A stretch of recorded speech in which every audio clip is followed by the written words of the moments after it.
நீங்கள் பார்த்து கொண்டிருப்பது உங்கள் கம்ஃபர்டர் டிஜிட்டல் சேனல், உங்கள் மெய்யான தேற்றரவாளர். Subscribe to Jesus Redeems YouTube channel and click the notification bell. Watch Jesus Redeems programs in Tamil, Hindi and Kannada languages in Comforter Digital TV. Listen to our 24/7 Comforter radio broadcast and subscribe to Evangel OTT and watch hundreds of Christian short films and videos and be blessed. Download Comforter TV and radio app today. Make use of Jesus Redeems programs available on various social media platforms. Spread the revival fire. குடும்ப ஆசீர்வாத ஜெப பங்காளர் திட்டம். குடும்ப ஜெபம் இல்லாத வீடு கூரை இல்லாத வீடு என்று சொல்வார்கள். எல்லாருடைய வீட்டிலும் குடும்ப ஜெபம் நடைபெற வேண்டும் என்றும் குடும்பங்கள் ஆசீர்வதிக்கப்பட வேண்டும் என்கிற பிரத்யேக நோக்கத்துடன் இயேசு விடுவிக்கிறார் ஊழியத்தின் மூலமாக தொடங்கப்பட்ட திட்டம்தான் குடும்ப ஆசீர்வாத ஜெப பங்காளர் திட்டம். 2003ஆம் ஆண்டு தொடங்கப்பட்ட இத்திட்டத்தில் இதுவரை சுமார் 90,000 குடும்பங்கள் இணைந்து ஆசீர்வதிக்கப்பட்டு வருகின்றனர். இத்திட்டத்தில் இணைந்துள்ள அனைவரின் குடும்பங்களின் பாதுகாப்பிற்காகவும் ஆசீர்வாதத்திற்காகவும் சகோதரர் மோகன் சிலாசரஸ் அவர்களும் இயேசு விடுவிக்கிறார் ஊழியர்களும் அனுதினமும் சிறப்பு பிரார்த்தனை ஏறெடுத்து வருகிறார்கள். நீங்களும் குடும்ப ஆசீர்வாத ஜெப பங்காளர் திட்டத்தில் இணைந்து குடும்பமாக ஜெபிக்க விரும்பினால் எங்களோடு தொடர்பு கொள்ளுங்கள். 9842735330 மற்றும் 046339353333. எங்களது இமெயில் முகவரி partners@jesusredeems.org.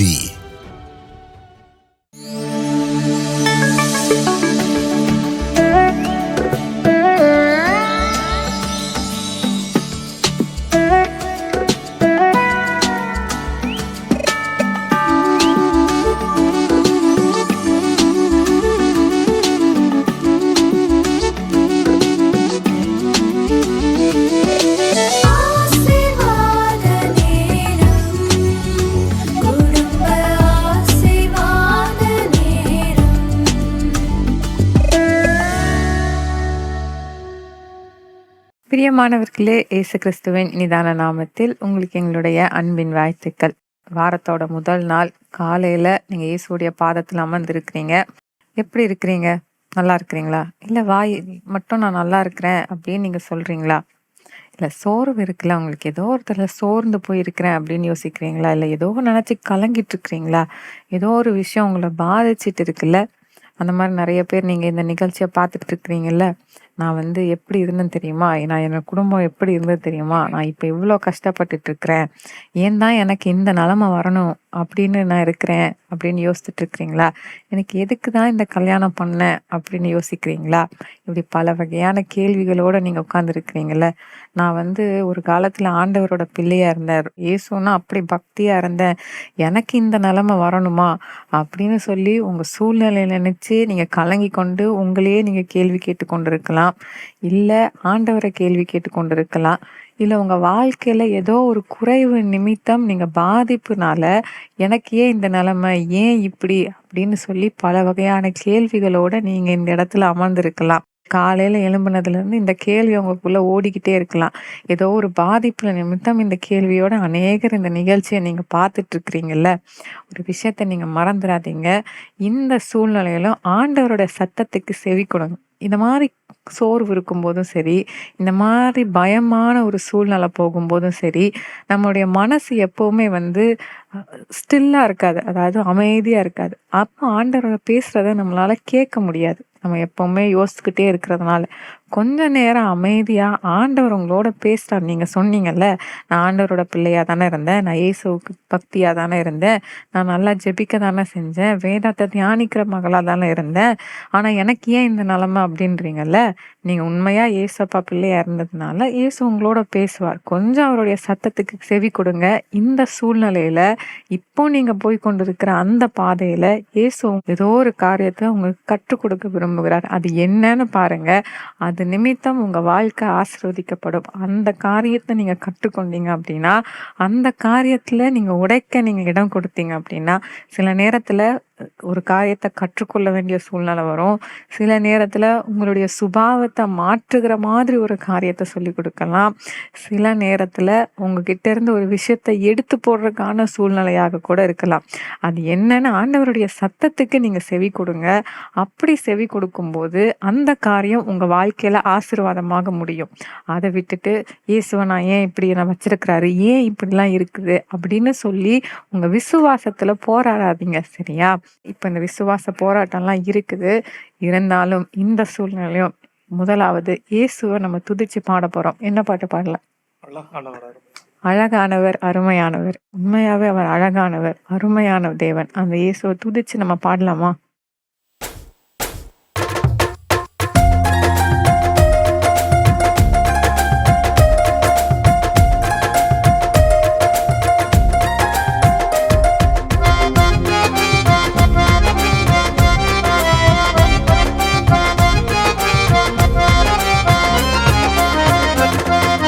அழகானவர், அருமையானவர், இனிமையானவர். அழகானவர், அருமையானவர், இனிமையானவர். மகிமையானவர், மீட்பரானவர். மகிமையானவர், மீட்பரானவர். அவர் இயேசு, இயேசு, இயேசு.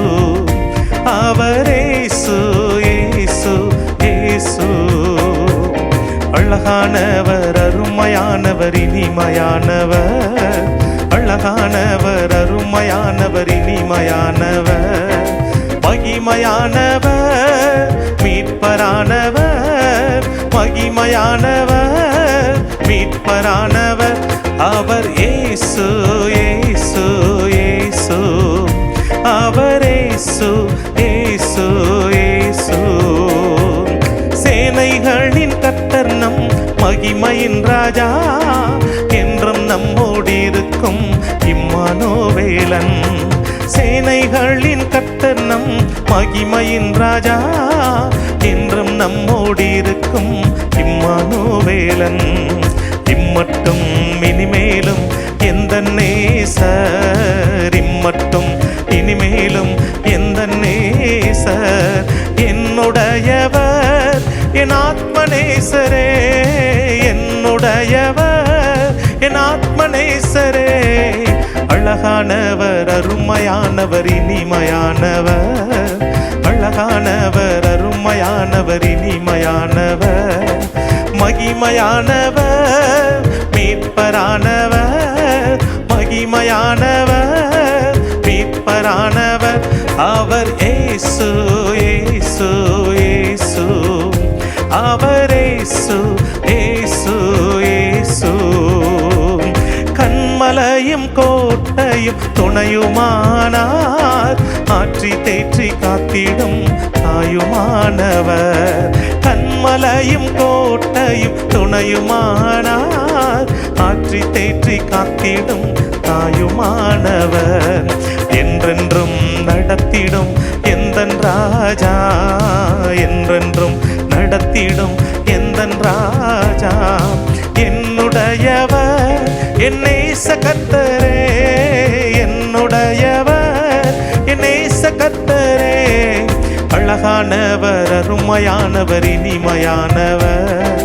அழகானவர், அருமையானவர், இனிமையானவர். மகிமையானவர், மீட்பரானவர். மகிமையானவர், மீட்பரானவர். அவர் இயேசு, இயேசு, இயேசு. அவர் இயேசு, இயேசு, இயேசு. ஆம், இயேசு ரொம்ப அழகானவர். ஆனா வேதத்துல ஒரு காரியம் சொல்லப்பட்டிருக்கு. அவர் சிலுவையில் அறையப்படும் போது அவரை விரும்பத்தக்க ரூபம் அவருக்கு இல்லாம இருந்தது. அவர் அழகான ஒரு தெய்வம்தான். இந்த உலகத்துக்கு வரும்போது அவர் மனித ரூபமா ரொம்ப முழுமையான ஒரு மனிதனாக வந்தார். ஆனா சிலுவையில் அறையப்படும் போது நமக்காக அவர் அழகையெல்லாம் இழந்து அப்படி ஒரு கேடான ஒரு சூழ்நிலைக்குள்ள அவர் போகணும். ஏன் தெரியுமா? நம்ம எல்லாம் சந்தோஷமா இருக்கணும், ஆசீர்வாதமா இருக்கணும் அப்படின்னாலதான். அதனால இன்னைக்கு இருக்கிற இந்த பாடுகள் இயேசுவால மாற்ற முடியும். அதனால கவலைப்படாதீங்க, விசுவாசத்தை விட்டுறாதீங்க. சரியா? இன்னொரு பாட்டு நம்ம பாடலாமா? என்ன பாட்டு? பயப்பட மாட்டேன். விசுவாசத்தோட நான் பயப்பட மாட்டேன் இயேசுவை துதிச்சு நம்ம பாடலாமா?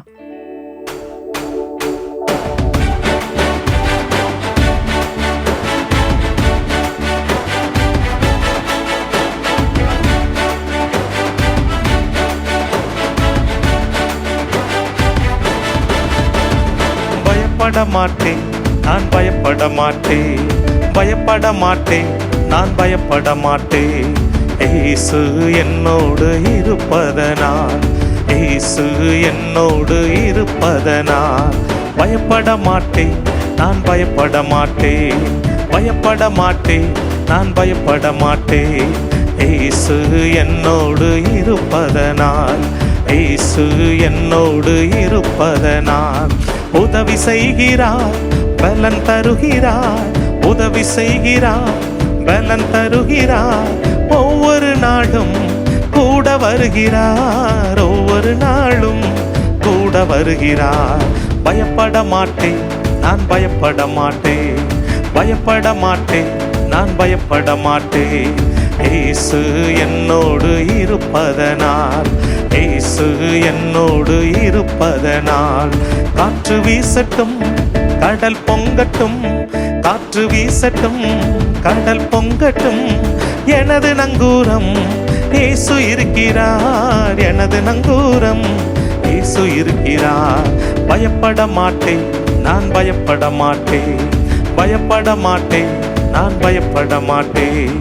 இயேசு என்னோடு இருப்பதனால், இயேசு என்னோடு இருப்பதனால் உலகில் இருக்கிற சாத்தானை விட, உலகில் இருக்கிற சாத்தானை விட என்னில் இருப்பவர் மிகவும் பெரியவர், என்னில் இருப்பவர் மிகவும் பெரியவர். பயப்பட மாட்டேன், நான் பயப்பட மாட்டேன், பயப்பட மாட்டேன், நான் பயப்பட மாட்டேன்.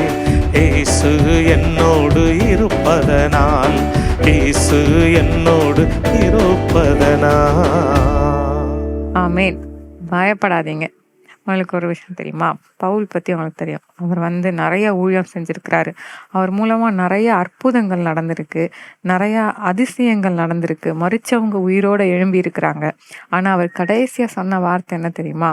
நல்ல போராட்டத்தை போராடினேன், ஓட்டத்தை முடித்தேன், விசுவாசத்தை காத்து கொண்டேன். நிறைய ஊழியம் செஞ்சேன், நான் நிறைய பேருக்கு அற்புதம் செஞ்சேன், என் மூலமா ஆண்டவர் மகிமைப்பட்டார் அப்படின்னு அவர் சொல்லல. விசுவாசத்தை காத்து கொண்டேன்னு தான் சொன்னார். அப்படின்னா என்ன அர்த்தம்? இந்த உலகத்துல யாரா இருந்தாலும் விசுவாசத்துல நமக்கு சோதனை வரதான் செய்யும். இந்த சூழ்நிலையிலையும் இயேசுவை விசுவாசிங்க. இயேசு நிச்சயமா உங்களை ஆசீர்வதிப்பார், உங்க சூழ்நிலையை மாற்றுவார். இப்போ நம்ம கர்த்தருடைய வார்த்தையை நம்ம கேட்க போறோம்.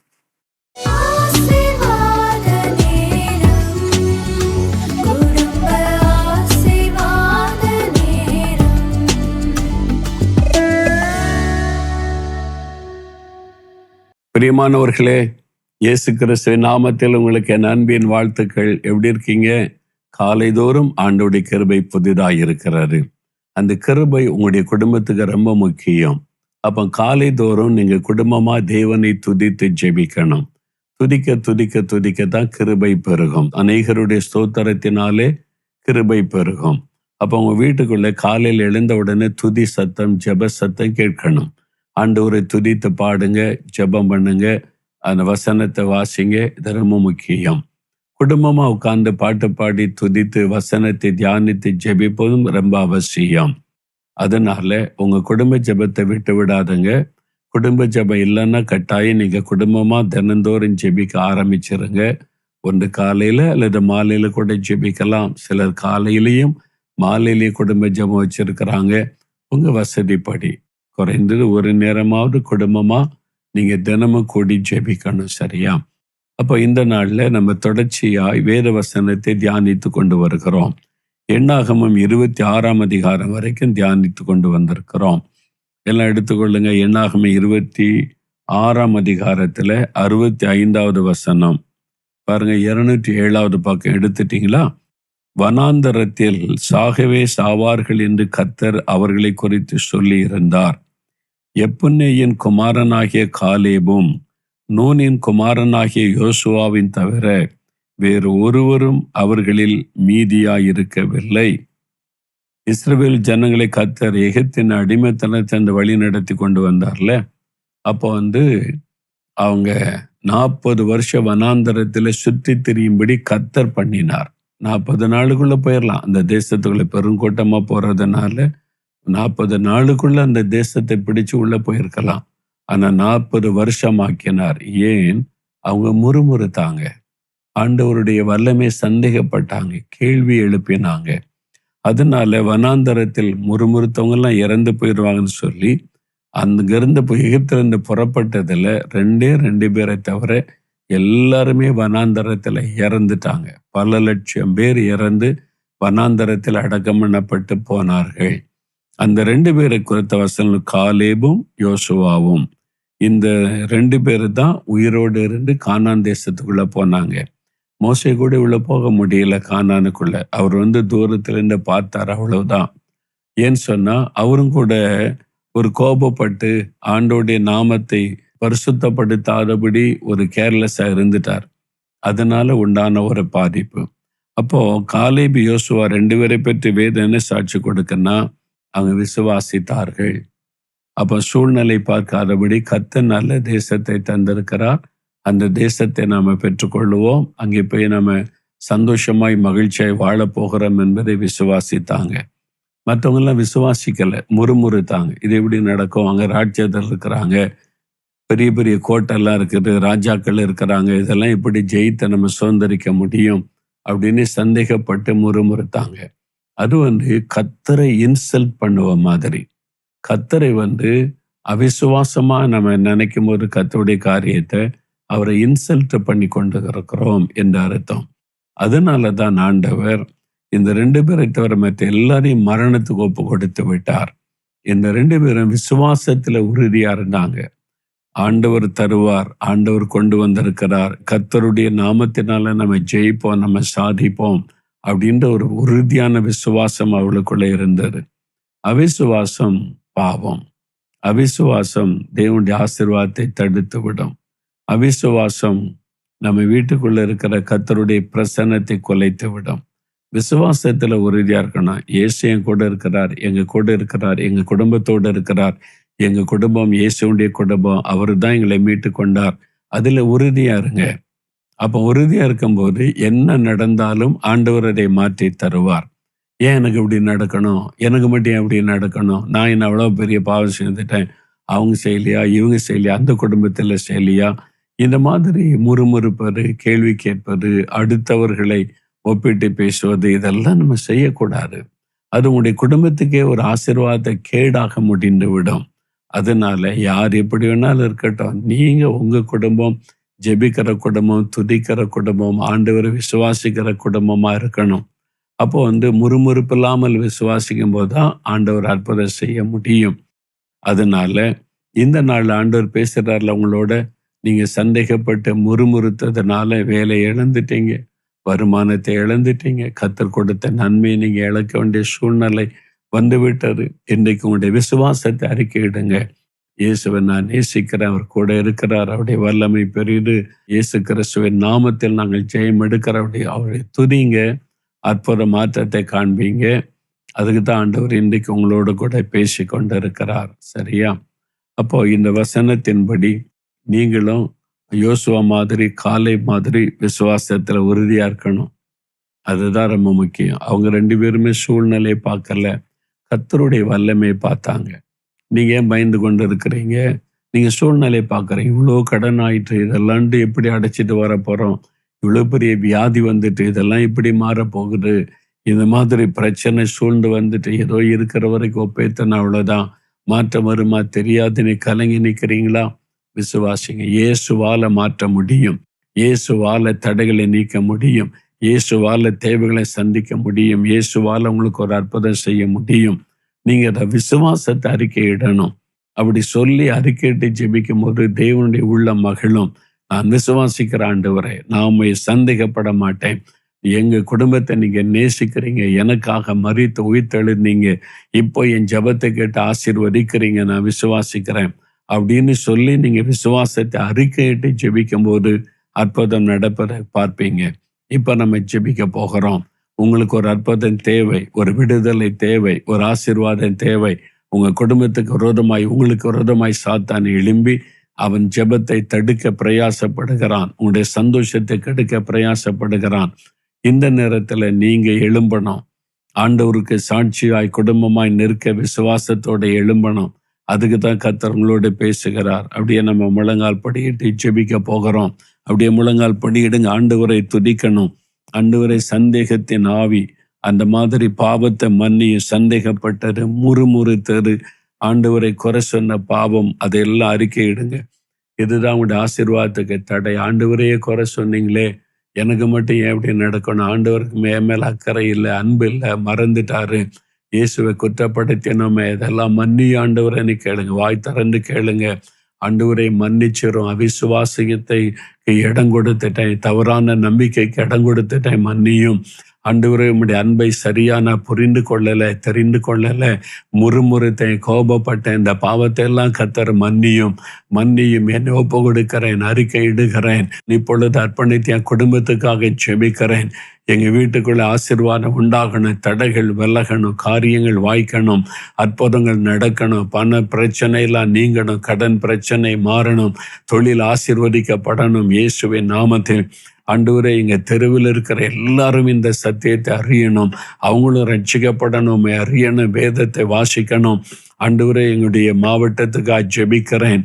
எல்லார் மேலும் நம்முடைய ஆளுகை வரணும். ஆண்டவரே, அதிகாரத்தில் உள்ளவங்களாம் ரட்சிக்கப்படணும், உம்மை அறிந்து கொள்ளணும். அதற்காக நான் ஜெபிக்கிறேன், நாங்கள் ஜெபிக்கிறோம்.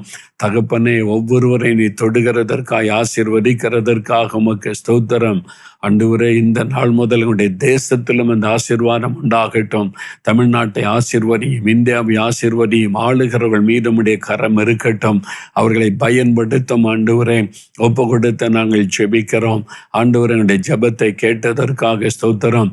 இன்றைக்கு எங்களுடைய குடும்ப தேவையை சந்தியும், இந்த கடன் பிரச்சனைகளை மாற்றும், இந்த நெருக்கங்களை மாற்றும், உபத்திரவத்தை மாற்றும், ஒரு அற்புதம் செய்யும். இயேசுவின் நாமத்தில் இன்றைக்கு எங்கள் வீட்டுக்குள்ள இந்த காரியம் நடக்கணும், இந்த அற்புதம் நடக்கணும், இதில் அதிசயம் நடக்கணும். இயேசுவின் நாமத்தில் இந்த ஆசீர்வாதம் உண்டாகட்டும். இயேசுவின் நாமத்தில் ஜெபிக்கிறோம் பிதாவே.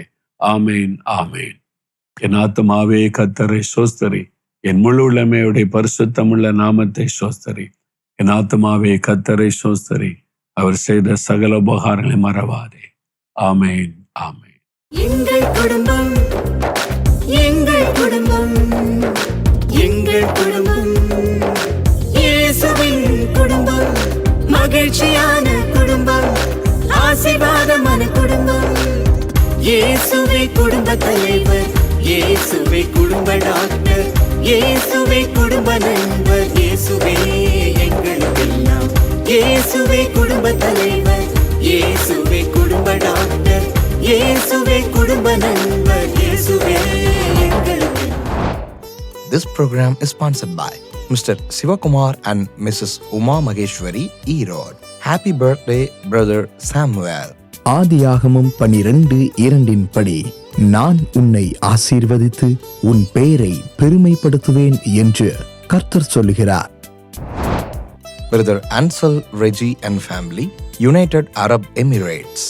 2 கொரிந்தியர் 12:9 படி, என் கிருபை உனக்கு போதும், உன் பலவீனத்திலே என் பலம் பூரணமாய் விளங்கும் என்று கர்த்தர் சொல்லுகிறார். Brother Reynold and family, Tiruchirappalli. 2 ராஜாக்கள் 3:17 படி, நீங்கள் காற்றையும் காண மாட்டீர்கள், மழையையும் காண மாட்டீர்கள், ஆனாலும் பள்ளத்தாக்கு தண்ணீரால் நிரப்பப்படும் என்று கர்த்தர் சொல்லுகிறார். Brother Babu Vellingiri and family, Chennai. ரோமர் 15:33 படி, சமாதானத்தின் தேவன் உங்களோடு கூட இருப்பாராக.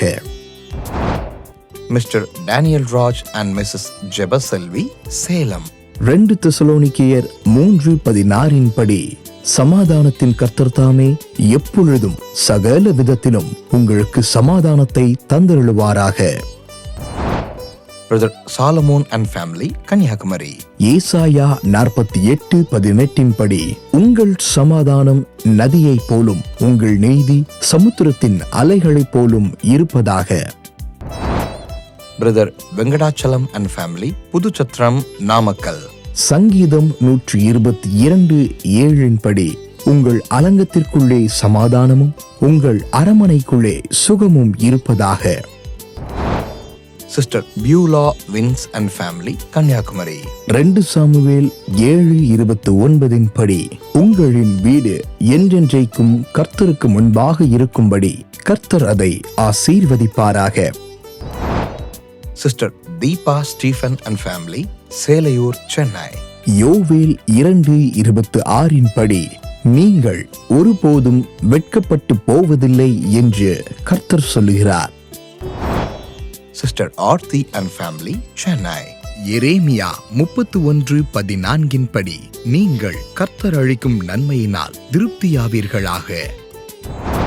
அன்பானவர்களே, நீங்களும் தொலைக்காட்சி ஊழிய பங்காளராகிட தொடர்பு கொள்ள வேண்டிய தொலைபேசி எண் 994222466611. இமெயில் முகவரி partners@jesusredeems.org. அற்புத விடுதலை பிரார்த்தனை. நோயின் பிடியினால் சிக்கி தவிக்கிறீர்களா? பிசாசின் போராட்டத்தினால் பாதிக்கப்பட்டிருக்கிறீர்களா? கடன் பிரச்சனையினால் கலங்கி நிற்கிறீர்களா? நீங்கள் தேவனிடத்திலிருந்து அற்புதங்களை பெற்றுக்கொள்ள நாலுமாவடி தேவனுடைய கூடாரத்தில் நடைபெறும் அற்புத விடுதலை பிரார்த்தனைக்கு வருகை தாருங்கள். ஜூலை மாதம் 9ஆம் தேதி வியாழக்கிழமை. நேரம் காலை 11 மணி முதல் மதியம் 2 மணி வரை நடைபெறும். உங்களை அன்புடன் அழைக்கும் சகோதரர் மோகன் சி லாசரஸ் அவர்கள். தொடர்புக்கு 0469353535. அன்பானவர்களே, இயேசு விடுவிக்கிறார் பத்திரிகையை நீங்கள் விரும்பும் வகையில் பெற்றுக்கொள்ள ஓர் அரிய வாய்ப்பு. 9488175315 என்ற எங்களது வாட்ஸ்அப் எண் மூலம் அல்லது QR கோட் மூலம் மேகசின் என்று குறுஞ்செய்தி அனுப்பினால் உங்களுக்கு வரும் லிங்கை கிளிக் செய்து உங்கள் தகவல்களை அனுப்பலாம்.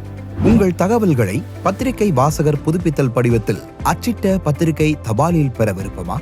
மேகசின் வடிவில் வேண்டுமா? இயேசு விடுவிக்கிறார் பத்திரிகையை ஏற்கனவே பெற்று வருகிறீர்களா என்ற விவரத்தை தெளிவாக பூர்த்தி செய்து அனுப்புங்கள். ஒவ்வொரு மாதமும் தடையில்லாமல் இயேசு விடுவிக்கிறார் பத்திரிகையை பெற்று ஆசீர்வதிக்கப்படுங்கள். மேலும் விவரங்களுக்கு தொலைபேசி எண் 0464535333 மற்றும் மின்னஞ்சல் magazine@jesusredeems.org. வாட்ஸ்அப் எண் 9488175315. God bless you.